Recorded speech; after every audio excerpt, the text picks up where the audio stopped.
నమస్తే. వైసీపీ వాలంటీర్లని ప్రజల సొమ్ముతో పోషిస్తుంది అని చెప్పేసి బోండా ఉమా కమెంట్ చేశారు. దీని గురించి జగదేవ్ గారు ఏమంటారు అనేది ఇప్పుడు మనం తెలుసుకుందాం. నమస్తే సార్. నమస్తే సార్, ఇప్పుడు బోండా ఉమా టీడీపీకి నుంచి మంచి నేత అండ్ ఇప్పుడు ఒక కమెంట్ చేశారు, వాలంటీర్ వ్యవస్థనే మొత్తం ప్రజల సొమ్ముతో పోషిస్తున్నారు, అలాగే ప్రజల కోసం కాదు ఆ పార్టీ కోసం పోషిస్తున్నారు అని చెప్పేసి అంటున్నారు. మీరేమంటారు? అంటే ఇది మొదటి నుంచి కూడా అదే విమర్శ ఉంది. ప్రతిపక్షాల్లో కానీ కొంతమంది ప్రజల్లో విశ్లేషకుల్లో కూడా అదే అభిప్రాయం ఉంది. ఎందుకంటే వైసీపీ ప్రభుత్వం వచ్చిన తర్వాత జాబ్ మేళా ప్రకటిస్తాం అనే విషయాన్ని పక్కన పెట్టి వాలంటీర్లకి తీసుకోవడం జరిగింది. 5,000 రూపాయలు ఏదో మొదట్లో స్టార్టింగ్, అది తర్వాత అది పెంచారు. అలా పెంచినప్పుడు ఆ వాలంటీర్లు ఎలా అంటే గ్రామ సచివాలయాలను పెట్టి అక్కడ వాలంటీర్లు ఉండి ప్రతిదీ మీ ఇంటికి వచ్చే చేస్తారు. మీకు పెన్షన్ రాలేదు లేదా మీకు ఒక దాన్ని ఏమంటే క్యాస్ట్ ఇన్కమ్ సర్టిఫికేట్ కావాలి, క్యాస్ట్ సర్టిఫికేట్ కావాలి, డెత్ సర్టిఫికేట్ కావాలి, ఇవన్నీ కూడా గ్రామ స్థాయిలో నుంచి అందరి దగ్గరలో కూడా వాలంటీర్లు పెట్టడం వల్ల వాలంటీర్ ద్వారానే పని సులువయ్యేలాగా అనేది కాన్సెప్ట్ అని అట్లా అనౌన్స్ చేశారు. కానీ దాని మూలాల్లోకి వెళ్తే అర్థమైంది ఏంటంటే వాలంటీర్ అనే వ్యక్తి ప్రభుత్వానికి కొమ్ము కాసేలాగా, ప్రభుత్వ ఎంప్లాయ్ కాదు పూర్తి స్థాయిలో, ఈ ప్రభుత్వం చేసుకుంది అట్లా. ప్రభుత్వానికి అంటే ప్రభుత్వంలో ఉన్న ఏ పార్టీ అయితే ప్రభుత్వం నడిపిస్తుందో ఆ పార్టీ కొమ్ము కాసేలాగా వ్యవహరిస్తున్నారని బోండా ఉమా కాదు చాలామంది పార్టీలకు అతీతంగా కూడా విమర్శించారు. అంటే ప్రధానంగా టీడీపీయే ప్రధాన ప్రతిపక్షం బాగా ఎక్కువగా ఉంది కాబట్టి టీడీపీది. అయితే దీంట్లో మొదట్లో బోండా ఉమా గారితో పాటు ఇంకొంతమంది టీడీపీ నేతలు కూడా ఏమని విమర్శించారంటే వీళ్ళు పర్టికులర్గా వైసీపీకి తొత్తుల్లా పనిచేస్తున్నారని ఇలాంటి పదజాలం కూడా వాడారు. అండ్ మోరోవర్ గూఢచారులాగా ఉన్నారని. ఎందుకు గూఢచారులా ఉన్నారని అంటే దానికి సందర్భంగా ఇంతకుముందు బోండా ఉమా గారు కూడా నెక్స్ట్ ధూళిపాల్ గారు కొంతమంది మాట్లాడారు. ఎవరైనా టీడీపీ నేత కానీ టీడీపీ కార్యకర్త కానీ ఆ పర్టికులర్ స్ట్రీట్లో వచ్చి ఫలానా వాళ్ళకి ఎవరైనా చనిపోయారు వాళ్ళ ఇంట్లో పరామర్శించడానికి వెళ్తే వెంటనే వైసీపీ వాళ్ళకి ఇన్ఫర్మేషన్ వెళ్ళిపోయేదంట.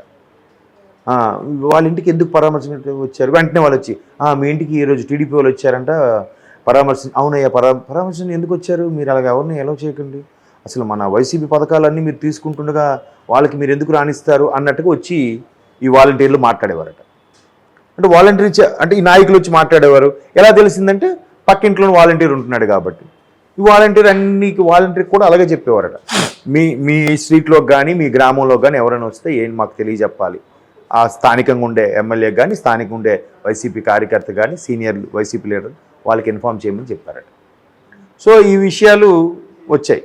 ఆ తర్వాత ఏదో ఇలాగ ఉద్యోగుల విషయాలకు వచ్చేసరికి ఇదే జగన్మోహన్ రెడ్డి గారు వాలంటీర్ల గురించి కూడా తప్పుగా మాట్లాడారు.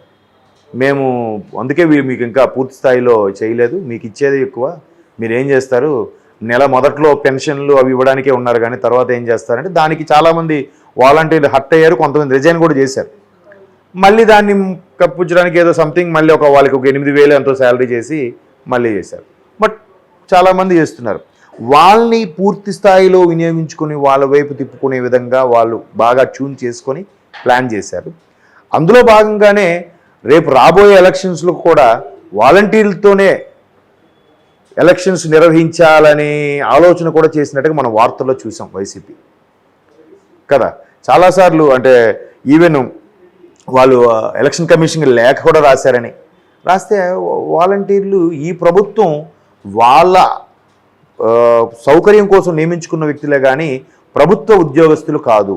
అండ్ మోరోవర్ అందరు ప్రభుత్వ ఉద్యోగులకి ఎలక్షన్ డ్యూటీ వేయరు, ఓన్లీ టీచర్స్కి, ఎడ్యుకేషన్ డిపార్ట్మెంట్లో టీచర్స్కి మాత్రమే ఇది ఉంది. ఇది ఇప్పుడు కాదు, మొదటి నుంచి వస్తున్న ఆనవాయితే. వాళ్ళే టీచర్సే ప్రిసైడింగ్ ఆఫీసర్స్ అంటారు, పీఓలు అంటారు, ఎలక్షన్ కమిషన్ నిర్వహించేది.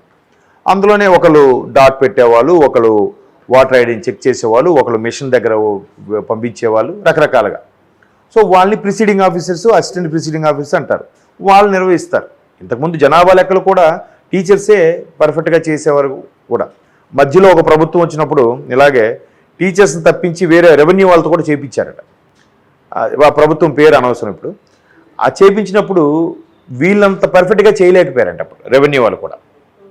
సో అప్పుడు మళ్ళీ వాళ్ళు ప్రభుత్వం వాళ్ళు తేరుకొని ఉద్రబాబు సగంలో ఆపేసి మొత్తం జనాభా లెక్కలది వీళ్ళు టీచర్స్కే మళ్ళీ ఏమనంటే మళ్ళీ అంటే వీళ్ళు ఎందుకంటే గ్రామ స్థాయిలో ఉండే ఎస్పెషల్లీ ఎలిమెంటరీ స్కూల్స్ టీచర్స్ బాగా మింగిల్ అయి ఉంటారు స్టూడెంట్స్తో కానీ అక్కడ ఉండే ఆ పిల్లల యొక్క తల్లిదండ్రులతో కానీ వాళ్ళు బాగోగులు చూడడం తీర్చిదిద్దడం అవన్నీ కూడా. దానికి తగ్గట్టుగానే చంద్రబాబు గారు ప్రభుత్వం గతంలో ఉన్నప్పుడు కూడా విలేజ్ కమిటీలను కూడా కొన్ని పెట్టారు, స్కూల్ ఎడ్యుకేషన్ కమిటీలని. సో ఆ ఎడ్యుకేషన్ కమిటీలు అనేవి టీచర్స్ కలిసి పనిచేసేవి అనమాట. ఎడ్యుకేషన్ కమిటీ అనేది దానికి నామినేటెడ్ పోస్ట్ లాగా జీతభత్యాలు ఏమి ఉండేవి కాదు, ఊరికే ఒక కమిటీ లాగా పెడితే రేపొద్దు టీచర్స్ అనేవారు సరిగ్గా రాకపోయినా వీళ్ళు అడగడానికి ఉంటుంది. లేదా ఆ పర్టికులర్ స్కూల్లో పిల్లలు ఊర్లో ఉండి ఆ గేదెలు కాచుకుంటూ ఆవులు కాచుకుంటూ పొలం పనులకు వెళ్ళిపోకుండా పలానా పిల్లలు వాళ్ళు వెళ్ళిపోతున్నారు వాళ్ళని రప్పించాలని ఈ ఎడ్యుకేషన్ కమిటీ వాళ్ళు సపోర్ట్ తీసుకొచ్చేలా కూడా ఉంటుంది. సో అట్లాంటి కమిటీలు పెడితే ఆహ్లాదకరంగా ఉంటాయి. అలా కాకుండా పర్టికులర్గా వీళ్ళు ఒక సంస్థలాగా వీళ్ళు పెట్టి వాళ్ళని ఉద్యోగం ఇస్తూ వీళ్ళకి అనుకూలంగా పనిచేసేలాగా చేసుకున్నారు. పోనీ అలాగని పూర్తి స్థాయి ప్రభుత్వ ఉద్యోగంలాగా వీళ్ళకి ఆర్డర్స్ ఇచ్చారా? అది లేదు. పోనీ అలా చేయొచ్చు కదా, అలా చేస్తే సూపర్గా దగ్గర ఎన్నో లక్షల మంది బెనిఫిట్ అవుతారుగా, పోనీ వేల మంది. అది లేదు. సో అలాంటప్పుడు అలా ప్రభుత్వ ఉద్యోగులు కాదు. ప్రభుత్వ ఉద్యోగులకి పూర్తి స్థాయి డేటా ఎందుకు ఇవ్వాలి? ప్రభుత్వ ఉద్యోగి కానప్పుడు పూర్తి స్థాయి డేటా ఇవ్వకూడదు, అది ఇంకొక నేరం కింద వస్తుంది. దీని మీద కూడా కొన్ని గ్రామాల్లో డేటా కలెక్ట్ చేసే ప్రయత్నం చేశారంట. చేసినప్పుడు కూడా కొంతమంది అడ్డుకోవడం, ఇట్లా మీకు ఎవరిస్తారు, మీకు ఈ అధికారం ఎవరిచ్చారు అంటే మళ్ళీ ఎక్కడికెక్కడ సెటరేట్ అయిపోయారు. కాబట్టి బొండా ఉమ్మ గారు కానీ టీడీపీ నాయకులు గారు చేసేది చాలా బాగుంది. అండ్ మోరల్ పవన్ కళ్యాణ్ గారు కూడా 2-3 సందర్భాల్లో వాలంటీర్ల గురించి స్పందించారు కూడా, ఆయన సభాముఖం కూడా స్పందించారు. అసలు వాలంటీర్లు ప్రభుత్వానికి గూఢచారులా పనిచేస్తున్నారు, అసలు మా ప్రభుత్వం వస్తే ఫస్ట్ ఈ వ్యవస్థను తీసేయాలి అన్నట్టు కూడా ఒకనొక సమయంలో అన్నారు. దానికి చాలామంది వాలంటీర్లు కూడా ఆయన దిష్టి భవన దహనం చేయడం అన్నీ చేశారు. ఆ తర్వాత ఒకనొక సందర్భంలో ఒక మహిళ ఇలాగే పవన్ కళ్యాణ్ గురించి కొంచెం ఘాటు వ్యాఖ్యలు చేశారు. ఆయనకేం పోయింది, మేము రోడ్డును పడతాం కానీ అయిపోయింది. అక్కడికి వారం రోజుల తర్వాత వేరే ఛానల్ వాళ్ళు వచ్చి, అమ్మ మీరు మొన్న పవన్ కళ్యాణ్ గురించి, ఆవిడ వాలంటీర్ అనమాట, ఇట్లా పవన్ కళ్యాణ్ గారు వాలంటీర్లని మా ప్రభుత్వం వస్తే తీసేస్తామని ఘాటుగా వ్యాఖ్యానించారు, మరి దాని మీద మీరు ఇలా స్పందించారు కదా, అసలు ఆయన ఏమన్నారు మీరు చెప్పానంటే, ఆయన ఏమన్నారే పక్కన అని అడుగుతుంది ఆమె. అది కూడా కొన్నాళ్ళు సోషల్ మీడియాలో వైరల్ అయింది, మీకు గుర్తుందో లేదో. మరి మీరు ఎలా విమర్శించారంటే, ఏముందండి మా ప్రభుత్వం వాళ్ళు చెప్పారు విమర్శించారన్నది ఓపెన్గా పబ్లిక్గా దొరికిపోయింది ఆమె. అంటే ఇట్లాంటివి మసిపూసి పనులు కూడా జరిగాయి. మన సోషల్ మీడియాలో కూడా వైరల్ అయింది, చాలా యూట్యూబ్ షార్ట్స్లో కూడా చాలా సందర్భాలు వచ్చింది. ఆవిడ ఇట్లా పవన్ కళ్యాణ్ గారు మీరు అన్నారు కదా, అసలు మీరు ఎందుకు అలా విమర్శించారని అంటే, మరి మా గురించి అంటే బాధ ఉండదు, బాధ ఏదా అంద.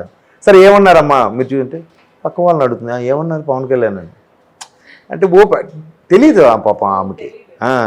సో అట్లా వాలంటీర్ వ్యవస్థ మీద చాలా విమర్శలు ఉన్నాయి, చాలా కొన్ని రూమర్స్ ఉన్నాయి, కొన్ని వాస్తవాలు ఉన్నాయి.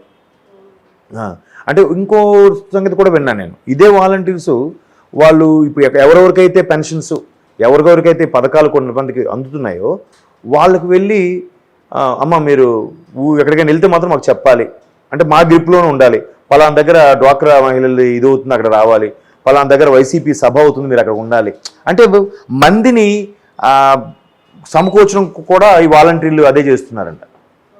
దానికి సంబంధించి మా పిన్ని గారు కూడా ఉన్నారు వైజాగ్లో, ఆవిడ ఎవరు లేరు ఆధారం, ఆవిడకి ఎట్లాగే పెన్షన్ వస్తుంది. ఆవిడ హైదరాబాద్ మొన్న ఇక్కడికి వచ్చేటప్పుడు కూడా, అరే వెంటనే వెళ్ళిపోవాలి, ఫస్ట్ 1వ తేదీ వస్తుంది వెళ్ళిపోవాలని. ఏమంటే అమ్మో మళ్ళీ వాళ్ళు ఇప్పటికే మా వాలంటీర్ చెప్పింది త్వరగా వచ్చేయమని